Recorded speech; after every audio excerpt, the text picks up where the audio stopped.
Good morning student. आज अपन बात करेंगे सर्कुलर मोशन के अंदर angular displacement and time period with example and some example related to circular motion and angular displacement.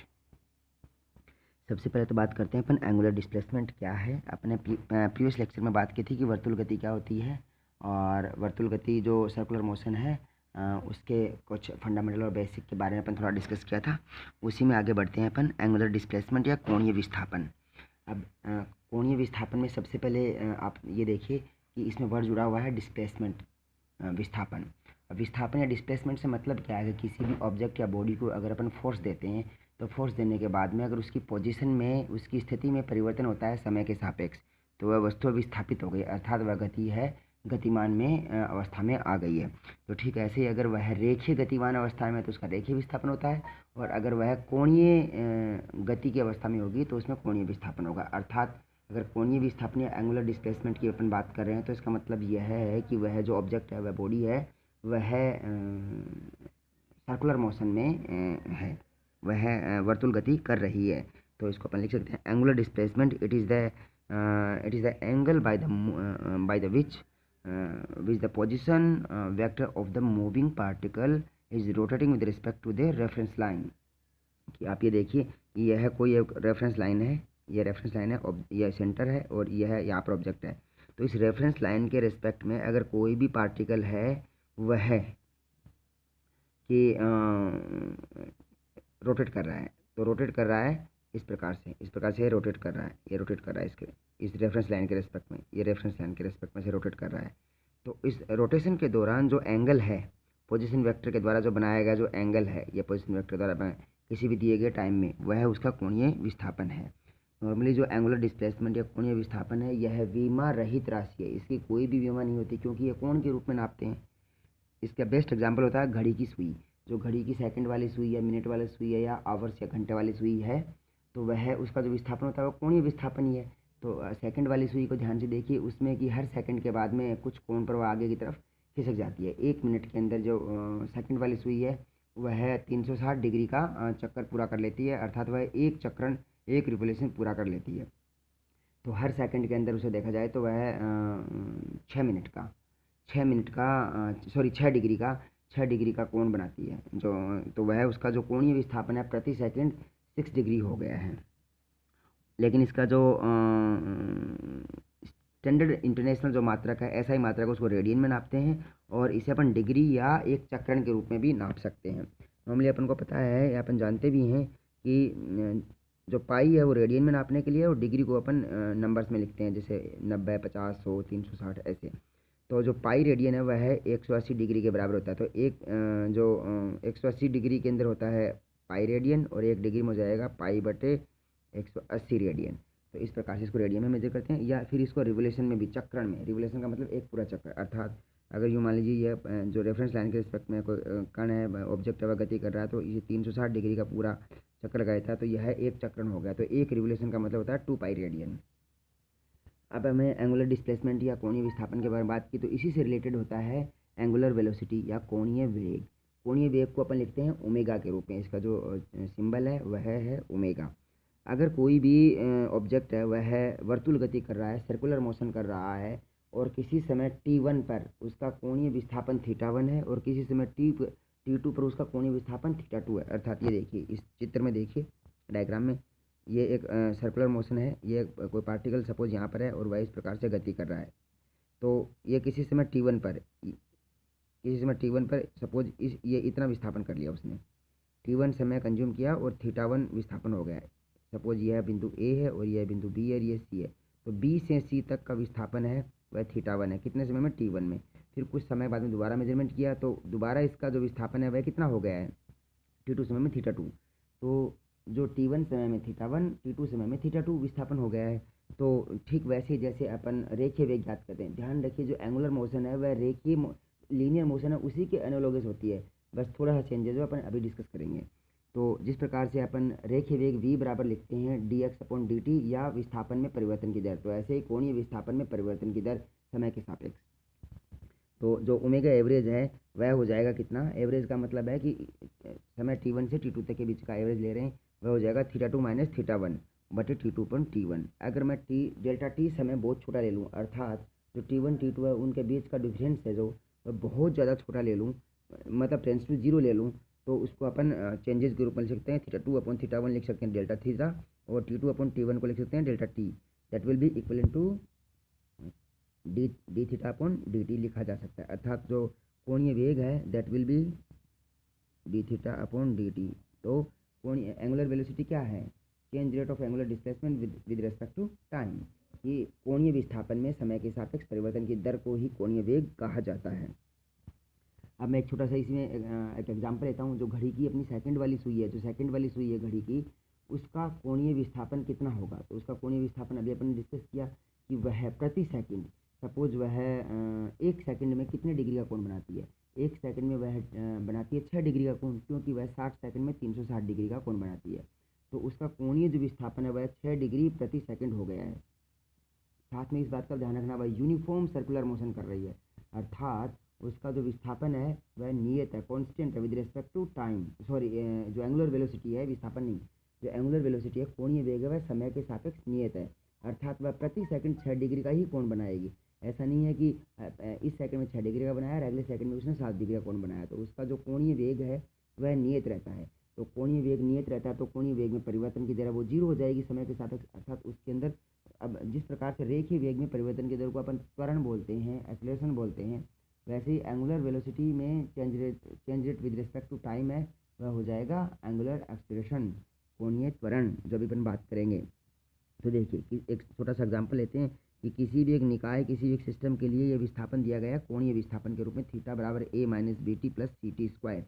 तो इसका कोणीय वेग होगा, तो इसका कोणीय वेग कितना होगा? ओमेगा बराबर dθ/dt। तो इसका अवकलन कर दीजिए टी के सापेक्ष। तो जब अवकलन करेंगे अपन, डिफ्रेंशिएशन करेंगे, तो a is constant, b is constant and c is constant. तो a का हो जाएगा 0, b के सेकंड टर्म का करेंगे तो t का हो जाएगा माइनस का, t का हो जाएगा 1, तो हो जाएगा माइनस का b, और टी स्क्वायर हो जाएगा 2t, तो हो जाएगा 2ct। तो यहाँ पर जो एंगुलर वेलोसिटी है वो हो जाएगी माइनस का b + 2ct, ये इसका एंगुलर वेलोसिटी हो जाएगी। साथ ही अपन ये भी कह सकते हैं कि अगर कोई भी ऑब्जेक्ट या पार्टिकल या कण है, अगर वह प्रति सेकंड प्रति टाइम t के अंदर वह n चक्रण कर रहा है, कि t टाइम में n चक्रण कर रहा है, तो उसका एवरेज एंगुलर वेलोसिटी कितना होगा? सपोज कीजिए कि वह t समय है और t समय में उसने n चक्कर पूरे किए हैं, तो एक चक्कर पूरा करने में कितना टाइम लगेगा? एक चक्कर पूरा करने में टाइम लगेगा, कितना हो जाएगा? n/t। क्योंकि नॉर्मली एक चक्कर के अंदर बना हुआ कोण कितना है पूरे, तो 2π, तो 2π से मल्टीप्लाई कर दिया। तो अपन ऐसा भी लिख सकते हैं कि ओमेगा एवरेज है वह 2πn/t भी लिखा जा सकता है। क्योंकि कोणीय विस्थापन है वह विमा रहित राशि है, लेकिन जो कोणीय वेग है वह विमा रहित राशि नहीं है, उसकी विमा होती है, उसको रेडियन पर सेकंड में नापते हैं। जब अपन को कोणीय वेग के बारे में पता चल गया तो अपन कोणीय त्वरण भी ज्ञात कर सकते हैं रेखीय त्वरण की तरह। तो कोणीय त्वरण क्या होगा? कोणीय वेग में परिवर्तन की दर समय के सापेक्ष, तो वह भी हो जाएगा अल्फा। तो अल्फा एवरेज है उसको omega 2 - omega 1 divided by T2 - T1 हो जाएगा ऐसे ही। और इसको अपन लिख सकते हैं डेल्टा ओमेगा/डेल्टा टी। अगर डेल्टा टी टेंस टू 0 है तो यह हो जाएगा d/dt, लेकिन साथ में डेल्टा टी टेंस टू 0, इस बात का लिमिट है, डेल्टा टी टेंस टू 0, तो d/dt हो जाएगा कोणीय त्वरण के बराबर। ओमेगा एवरेज अपने देखा ही, अल्फा एवरेज अपने देख लिया है कि औसत कोणीय त्वरण है वह omega 2 - omega 1 divided by T2 - T1 है, जिसको डेल्टा ओमेगा/डेल्टा टी भी बोला है अपन ने। ऐसे ही अपन इंस्टेंटेनियस का मतलब है तात्क्षणिक, किसी क्षण किसी समय पर एंगुलर जो कोणीय त्वरण है वह हो जाएगा अल्फा। अल्फा में डेल्टा टी टेंस टू 0 है, तो डेल्टा ओमेगा/डेल्टा टी है, सेम कोणीय वेग की तरह ही होगा, तो हो जाएगा d/dt। अब d/dt को अपन थोड़ा सा मॉडिफाई कर सकते हैं। मैंने d थीटा का तो मल्टीप्लाई किया, d थीटा का ही भाग दे दिया, तो ये हो गया d/d θ/dt। तो d/dt का मान दोबारा से ओमेगा आ गया, तो अल्फा बराबर ओमेगा d/d θ। इसको अपन ऐसे भी लिख सकते हैं। साथ में ध्यान रखिए, अगर कोई भी ऑब्जेक्ट, पार्टिकल, पिंड, बॉल, कोई भी सिस्टम, निकाय, जो भी बात करें अपन, अगर वह यूनिफॉर्म सर्कुलर मोशन कर रहा है, अगर वह एक समान रूप से कोणीय वेग से गतिमान है, उसका मतलब क्या है? अगर उसका वह यूनिफॉर्म मोशन है, उसकी एंगुलर मोशन है उसकी, इसका मतलब है उसका कोणीय त्वरण 0 होगा। जैसे कि घड़ी में किसी भी सुई का, मिनट घंटे या सेकंड की सुई का जो कोणीय त्वरण है वह जीरो होता है। तो कोणीय त्वरण जीरो होने का मतलब ये हो गया कि उसकी गति वो यूनिफॉर्म है। इसका मतलब उसमें ओमेगा जो कोणीय वेग है वह कांस्टेंट है, नियत है। तो अपन लिख सकते हैं ओमेगा बराबर D theta upon D T, ये होता है अल्फा बराबर D omega upon D T.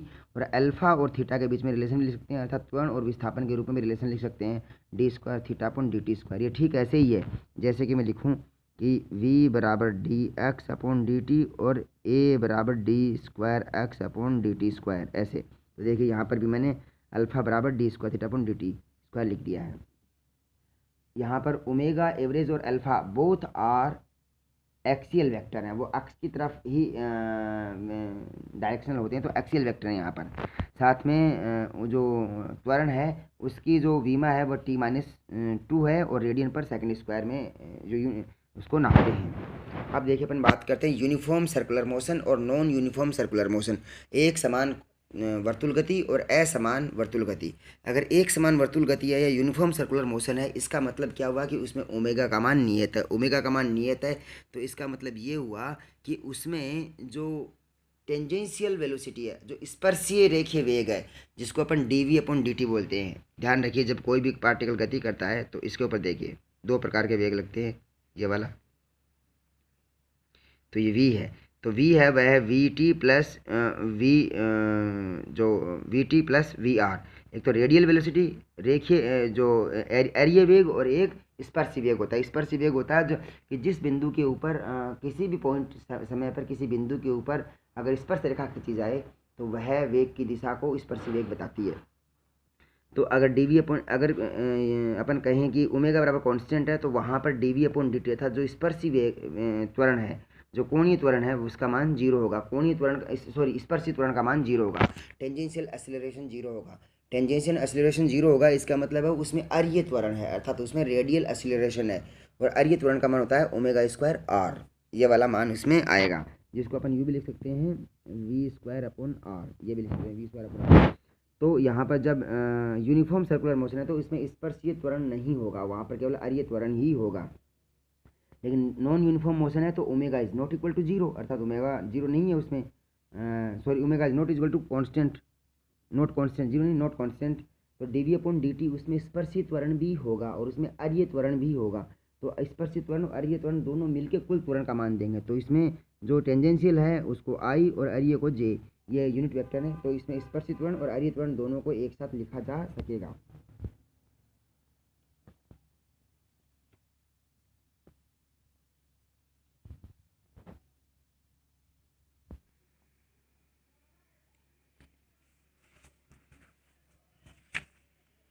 तो अभी अपन बात करेंगे equation of motion in angular और सर्कुलर मोशन। तो अपने जो गति के समीकरण हैं वो गति के समीकरण अभी अपने रेखीय जो लीनियर मोशन है, जो रेखीय वेग है या रेखीय गति है, उसके बारे में डिस्कस किया था, उसी के एनालोगस में लिख देता हूँ यहाँ पर। देखिए तो v बराबर u plus A T, S बराबर U T plus half A T square और v स्क्वायर बराबर यू स्क्वायर प्लस 2as, ऐसा अपन लिख सकते हैं। तो v क्या है, अंतिम वेग है, u है प्रारंभिक वेग, a त्वरण है और t समय है। तो अंतिम वेग यहाँ पर मैंने ओमेगा मान लिया कोणीय वेग, और प्रारंभिक कोणीय वेग ओमेगा जीरो प्लस वहाँ पर त्वरण ए था तो यहाँ पर कोणीय त्वरण अल्फा, टी की जगह टी आ गया। तो ठीक है ऐसे यहाँ पर विस्थापन है तो यहाँ कोणीय विस्थापन थीटा हो गया, यू की जगह ओमेगा जीरो, टी की जगह टी है, ए की जगह अल्फा है, टी की जगह टी है। तो आप इसको ऐसा भी लिख सकते हैं, देखिए एस है उसको रिप्लेस कर दीजिए थीटा से, वी है उसको रिप्लेस कर दीजिए ओमेगा से, यू है उसको रिप्लेस कर दीजिए ओमेगा जीरो से, और ए है उसको रिप्लेस कर दीजिए अल्फा से। अगर ये पैरामीटर चारों चेंज कर देंगे अपन चलो तो यह रेखीय वेग से कोणीय गति के समीकरण बन जाएंगे। तो ठीक ऐसे ही अपन यहाँ पर कोणीय त्वरण जो है ए, टोटल जो त्वरण है कोणीय गति के दौरान या वर्तीय गति के दौरान, उसको अपन लिख सकते हैं दो त्वरण के रूप में। कौन कौन से, एक तो अरीय त्वरण और एक है उसमें स्पर्शी त्वरण, अर्थात एक तो था उसमें रेडियल एक्सीलरेशन और एक है टेंजेंशियल एक्सीलरेशन। तो जो रेडियल एक्सीलरेशन है that is also called centripetal acceleration, ऐसा अभिकेंद्रित त्वरण टुवर्ड्स द सेंटर, केंद्र की ओर अगर वह गति कर रहा है, सपोज ये गति कर रहा है तो यह जो त्वरण है केंद्र की ओर होगा, यह हो जाएगा ए सी। अब इसको लिख सकते हैं ए बराबर A C I plus A T J, I and J both are unit vector related to X and Y. तो ये मॉडुलस के रूप में, इसका मैग्नीट्यूड के रूप में लिखेंगे तो ए बराबर A C square plus A T square का अंडर रूट लिख सकते हैं। अब देखिए टी क्या है, एटी क्या है, टेंजेंशियल एक्सीलरेशन, तो वह है लीनियर वेलोसिटी के अंदर चेंज रेट, तो D V upon D T का स्क्वायर हो गया वो। और ए सी क्या है, वह हो गया ओमेगा स्क्वायर आर, तो ओमेगा स्क्वायर आर का होल स्क्वायर कर दिया। इसको चाहो तो ऐसे भी लिख सकते हो, D V upon D T का square plus V square upon R का होल स्क्वायर का under root, total under root, क्योंकि यहाँ ओमेगा स्क्वायर आर है उसको वी स्क्वायर आर भी कर सकते हैं। ये अपन को पता है वी बराबर ओमेगा क्रॉस आर होता है, तो इसको ओमेगा क्रॉस आर को अपन ओमेगा आर साइन थीटा लिख सकते हैं। अगर ओमेगा और आर के बीच में कोण है वह 90 डिग्री का, तो वी बराबर ओमेगा आर हो गया, परफेक्ट लीनियर मोशन के लिए अपन लिख सकते हैं। ठीक है, ऐसे ही अपन रिलेटिव एंगुलर वेलोसिटी भी लिख सकते हैं। अगर कोई भी दो निकाय हैं वो एक दूसरे के रिस्पेक्ट में, एक दूसरे के सापेक्ष में कोणीय गति कर रहे हैं, तो यहाँ पर देखिए ये पी है और ये क्यू है। ये पी है, इसके जो एंगुलर वेलोसिटी है वह थीटा 1 की फॉर्म में हो रही है, तो देखिए थीटा 1, और ये इसके लिए वीपी मैंने वेलोसिटी लीनियर वेलोसिटी दिखाई है, और यह थीटा 2 के रूप में हो रही है टी किसी समय टी पर, तो इसके लिए मैंने वी क्यू के रूप में दिखाई है। तो इनके दोनों का पैरामीटर लीजिए, देखिए यह किसी समय टी पर थीटा 1 कौन बनाता है, ये थीटा 2 कौन बनाता है। इस प्रकार से इसकी गति हो रही है, ये गति देखिए ये वाला और ये मोशन दोनों। तो इसका जो पैरामीटर है वो अगर मैं लेता हूँ तो ये एक तो हो जाएगा वी पी साइन थीटा 1, और इसका हो जाएगा इस तरफ लूँगा पैरामीटर तो वी क्यू साइन थीटा 2। तो देखिए इसकी डायरेक्शन ये वाली, इसकी डायरेक्शन ये वाली, तो ये एक डायरेक्शन इधर घूम रही है, एक इधर घूम रही है, कहने का मतलब इस प्रकार से इसकी डायरेक्शन घूम रही है। तो दोनों को जोड़ दीजिए तो हो जाएगा V P sine theta 1 plus V Q sine theta, total velocity आ गई है, डिवाइडेड बाई आर कर दीजिए पोजीशन वेक्टर, दोनों के बीच के अंदर जो पोजीशन वेक्टर आर है, तो वो हो जाएगी एवरेज या ओमेगा ए बी या ओमेगा पी क्यू, ये दोनों के बीच में जो रिलेटिव एंगुलर वेलोसिटी है वो अपन को मिल जाएगी। अभी इससे रिलेटेड अपन एक न्यूमेरिकल पढ़ते हैं। एक न्यूमेरिकल देखिए, अगर कोई भी एक सिस्टम है जिसके लिए एक पोजीशन वेक्टर एक स्थिति सदिश दिया गया है आर का मान दिया गया है A into 1 minus cos omega T I plus A sine omega T into J, अर्थात कोई भी एक निकाय है, सपोज मैं मानूँ ये ग्राफ के ऊपर निकाय मान लीजिए, ये एक्स, ये वाई और ये जेड डायरेक्शन में, तो एक्स है आई, ये जे और ये है के यूनिट वेक्टर। तो देखिए आई डायरेक्शन में क्या है, ये कोई भी एक पॉइंट है, सपोज यह है, इसको मैं लिख सकता हूँ A1 minus cos omega T, A1 minus cos omega T ये पॉइंट है, और वाई में क्या है ए साइन ओमेगा टी। तो मान लीजिए पॉइंट यहाँ पर है, तो वह गति कुछ भी गति कर रहा है, किसी भी फॉर्म में गति कर रहा है। तो अब अपन को पता करना है कि जिसका पोजिशन वेक्टर, जिसका स्थिति सदिश यह है, अगर किसी भी चीज़ के बारे में अपन किसी का पथ ज्ञात करना हो तो उसका मोमेंटम और उसकी पोजीशन, या उसका मोमेंटम है उसकी वेलोसिटी पता है, उसका पथ ज्ञात कर सकते हैं कि वह किस पथ पर जाएगा। ओके, जैसे कि अगर कोई गाड़ी चला रहे हैं, गाड़ी आ रही है, उस गाड़ी की वेलोसिटी पता हो और उस गाड़ी की पोजीशन वेक्टर पता हो, तो अपन बता सकते हैं कि ये गाड़ी मोमेंटम और पोजीशन पता हो तो पता कर सकते हैं कि गाड़ी है वो सीधी दिशा में जाएगी या गाड़ी है वो सर्कुलर मोशन में जाएगी या गाड़ी टेढ़ी जाएगी। तो किसी भी निकाय की, किसी भी ब्रह्मांड में किसी भी पार्टिकल के अगर दो पैरामीटर पता हो नॉर्मली अपन को, that is called position and momentum, तो we can define the path of that particle. तो ठीक है, सही, the position vector is given for a system that is equal to R vector is equal to A into 1 minus cos omega T vector I plus A sine omega T vector J. तो इसका find out the path of the object, तो ये जो निकाय है इसका पथ ज्ञात कीजिए, इसका रास्ता ज्ञात कीजिए, किस प्रकार के पथ पर यह गति करेगा। तो चूंकि देखिए आर यहाँ पर दिया गया है, तो उस आर को नॉर्मली पोजीशन वेक्टर अपन लिखते हैं आर बराबर एक्स आई प्लस वाई जे। तो देखिए इस प्रकार से स्थिति सदिश लिखा जाता है। तो इसकी और इसकी तुलना कीजिए, यहाँ पर देखिए आई है तो यहाँ पर भी आई है, तो बाकी बची चीज़ एक्स है, तो ये एक्स हो गई है। ठीक है, तो मैंने लिख दिया एक्स बराबर A1 minus cos omega T. ऐसे जे है तो ये भी जे है, तो भी बची हुई राशि क्या है वाई, तो ये वाई आ गया, तो वाई बराबर ने ए साइन ओमेगा टी लिख दिया। अब मेरे पास में एक्स का मान ये है, वाई का मान ये है, तो इससे मुझे ज्ञात करना, तो दो तरीके से ज्ञात करने के, सीधा सीधा एक्स स्क्वायर करिए, वाई स्क्वायर कर दीजिए, दोनों को जोड़ दीजिए। तो जोड़ के आप देखेंगे तो आपके पास में ये वाला पैरामीटर आएगा। देखिए ये है X square plus Y square बराबर 2a square 1 minus cos omega T. तो दिखने से लग रहा है कि यह है वर्तीय गति होनी चाहिए, तो इसको और परफेक्ट करते हैं। तो और परफेक्ट करने के लिए मैंने क्या किया है, इसको देखिए मैं यहाँ सीधे सीधे लिख सकता हूँ, इसको कर सकता हूँ मैं ए माइनस एक्स बराबर ए कोस ओमेगा टी, ऐसा लिख सकते हैं।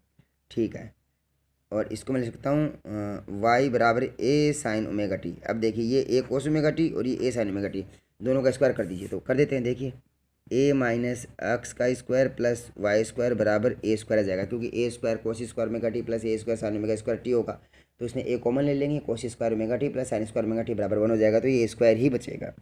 तो इसको अपन थोड़ा सा चेंज कर देते हैं, तो इसको लिखते हैं एक्स माइनस ए स्क्वायर प्लस वाई स्क्वायर बराबर ए स्क्वायर। ये क्या है, ये एक वर्त की गति का समीकरण है। अगर ये ऐसे होता है ना X square plus Y square बराबर ए स्क्वायर, इसका मतलब ये मूल बिंदु से गुजरता है, लेकिन यह एक्स की तरफ एक ए पॉइंट पर है। तो देखिए इसको मैंने वर्त बना रखा है, अगर ये डॉटेड लाइन दिखा रखी है तो यह मूल बिंदु है, इसका समीकरण हो जाएगा X square plus Y square बराबर ए स्क्वायर। लेकिन ये देखिए ये अक्स है, ये अक्स डायरेक्शन है और ये वाई डायरेक्शन है। तो अक्स से ए दूरी पर ले लीजिए तो एक नया वर्त बना दिया। तो ये जो डार्क लाइन दिखाई दे रहे हैं यह है अक्स अक्स माइनस ए का स्क्वायर प्लस वाई स्क्वायर बराबर ए स्क्वायर। अर्थात दिया गया जो पार्टिकल है जिसके पोजीशन वेक्टर आर बराबर यह दिया गया है, तो वह अक्स अक्स पर ए त्रिज्या का वर्त बनाते हुए वर्तीय गति करेगा। यह इसके अपन व्याख्या की है। Okay, thank you.